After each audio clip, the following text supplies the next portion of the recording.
Hi, I'm Claire Tompkins, the Clutter Coach, and this is the Organize Your Life podcast.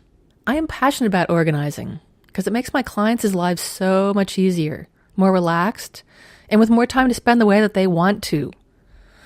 In every podcast, I will talk about an organizing, decluttering, or time management concept. I'll tell you why it's important. I'll also include an action step at the end so you can start practicing right away. My specialty is chunking down these big topics so they aren't overwhelming. That's the concept for the podcast, too. I'm now done with the material from my first book, 52 Simple Ways to Get Organized. You can buy my books on my website or on Amazon. You can also view the podcast show notes on my blog. I do this podcast to connect with people, and that means you. Let me know that you're listening. Shoot me an email at claire@cluttercoach.net. I would really love to hear from you. Okay, here we go.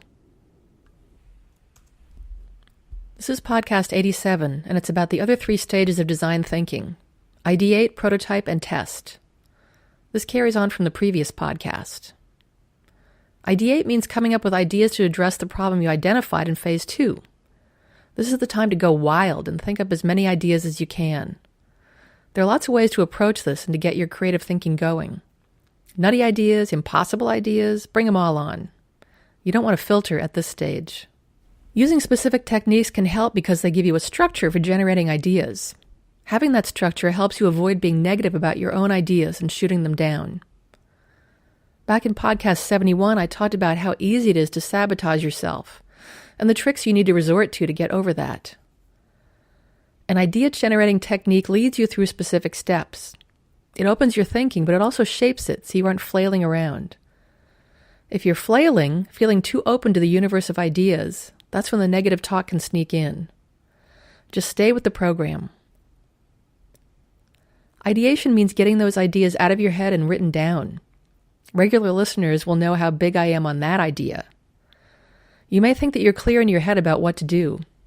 It's not until you have to put it into words, or pictures if you prefer that kind of idea creation, that you realize how fuzzy it still is and how many pieces are missing. Start jotting down the ideas that come to mind first. That's also important. You need to get beyond the easy, obvious ideas to find something better. Again, until you write them down, they're lurking in your brain, calling your attention and distracting you, saying, "Choose me, choose me." Write them down and get them out of the way. The cool thing about thinking up lots of ideas is that you don't really have to know what you're doing to be successful. The thing is, quote-unquote experts can be so blinded by their expertise that they don't see the non-obvious solutions. Sometimes they don't even ask the questions because they believe that they've already been answered. Now, that is not to celebrate ignorance. No. You'll see that the following steps put your wacko ideas to the test. They have to prove themselves, not just be alternatives to the norm. If the problem you defined is something like managing all the paper that accumulates on your desk, and you've come up with an idea to test, such as a David Allen-style weekly review, that's your prototype. It's your version of a weekly review. When you do it, what questions you ask yourself, how you handle the paper you come across. To design your own version, you make notes about where you started, which you gathered at the define stage. How much paper is there? Where does it seem to come from? Is this a new problem? Can I identify what's in the way of solving it? You need to know where you came from to effectively evaluate where you get to. To start doing that, you move on to prototyping. If you're creating physical objects, your prototype will also be a physical object, but made of cardboard or some other cheap, easy-to-work-with material. For our purposes, we'll be prototyping things like paper management systems or to-do list methods. Next is the testing phase. Testing your prototype is basically you trying it out for a few weeks. Do it scientifically so you get good information to troubleshoot with. Many people get caught up in the prototyping phase. They want to keep designing and refining. But you have to start taking action to see if your design will work in the real world, your world. Just as you need to write down your ideas in order to clarify them, you need to put your ideas into practice in order to test them. Those are the 5 stages. But they aren't necessarily linear. Each informs the other. Most commonly, the testing phase usually leads back to one of the previous ones when the test fails. You go back to prototyping and get a new technique to try. Or you go all the way back to define because you solved the wrong problem or only part of the problem, and that did not reveal itself until you started testing.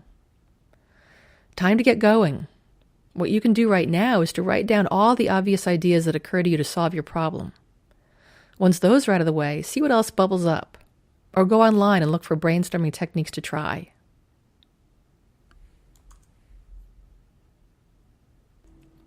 Hey, thanks for listening.